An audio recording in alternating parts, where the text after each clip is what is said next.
This street scene breaks down into basically white and black. White painted areas, slightly knocked off of bright white below the sky, which is the lightest value, and then all the dark areas below that. I want to paint this in gouache and watercolor, starting with the big tones, and then go for all those fun details, like the details at the top of all those utility poles.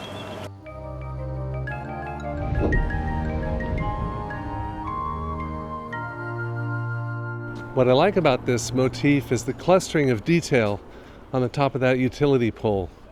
All the wires coming off of there, I'm going to draw with pen and pencil over a gouache and watercolor lay-in. In a minute I'll show you all the materials I'm using, but let me just start out with the drawing. I did it too high on the page, so I erased it and moved it down about ½ an inch.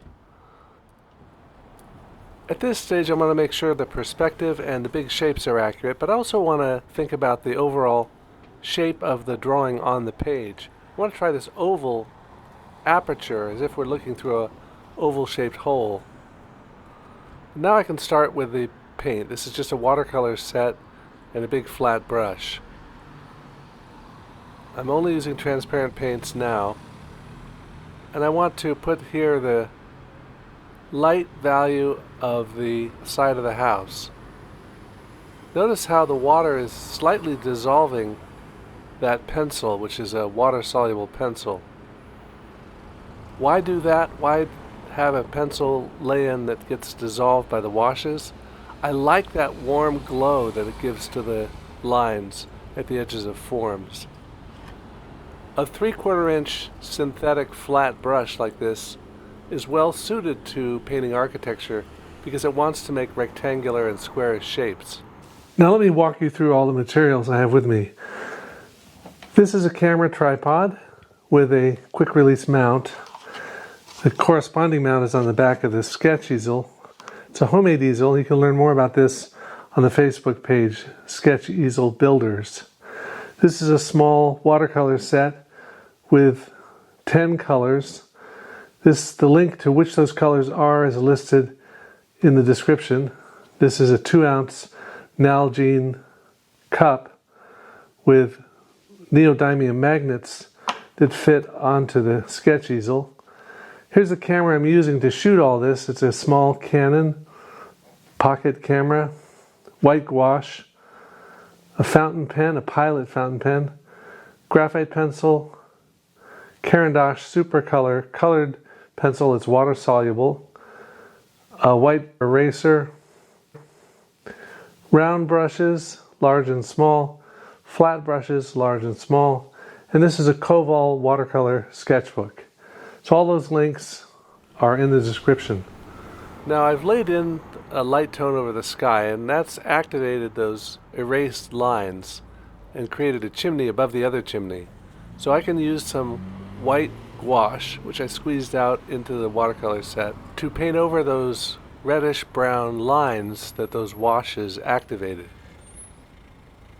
Now I know there's going to be a lot of detail at the top of the picture, antennas and wires, but I want to lay a foundation for that first with opaque white blended into the sky, and when that thoroughly dries I can go in with a fountain pen, the pencil, and the brush for the finer details.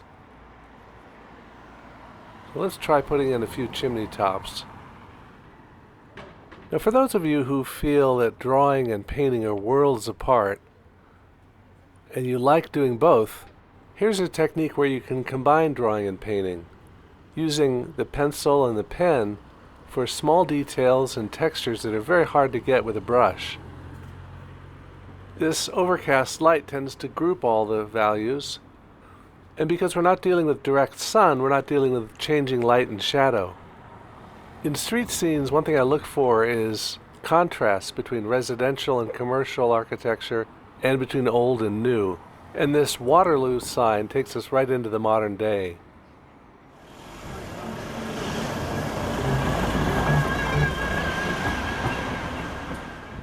And speaking of the modern day, this may be an old Irish house, but it's connected to the modern world of streaming video and internet. And there's a variety of TV antennas, satellite receivers, and electrical wires connecting the house to the grid outside. I'm especially attracted to the fiber optic cables that are twisted together. And how do you draw something that's got that twist to it?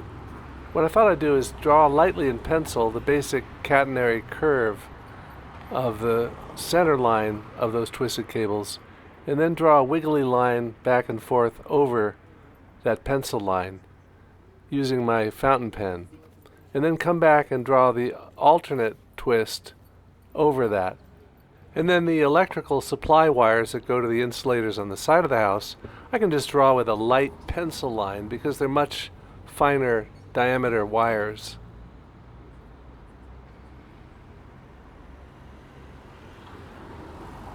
Now the windows on the street-facing side of the house I can indicate in perspective by drawing dots on the tops and the bottoms of the windows. That's where the accents are darkest. Then, using a round brush and watercolor paint in a lighter gray, I can connect the top and bottom of the windows. Now let's get to that snarl of fiber optic cables at the top of that utility pole. I use the fountain pen in the normal way for doing the thicker lines, and then turn it kind of upside down to get the thinner lines. You've also got the TV antenna behind the utility pole of cables.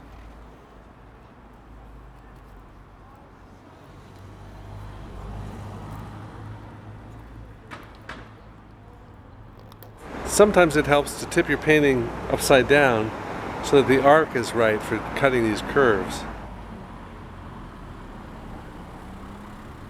Waterloo is a good name for a bathroom design company. And in that stone planter, they've got those round plants. I'll paint the green plants first and then put the rough edge of the planter in front of them. It's been over 2 hours now, and it's been a pleasant place to stand. And I want to finish this up because I put the time into the area that attracted me initially, which is the upper area of chimneys and antennas. I've got materials links in the description. Don't forget to like and subscribe. And let me leave you with a traditional hornpipe played by my son Dan Gurney on accordion.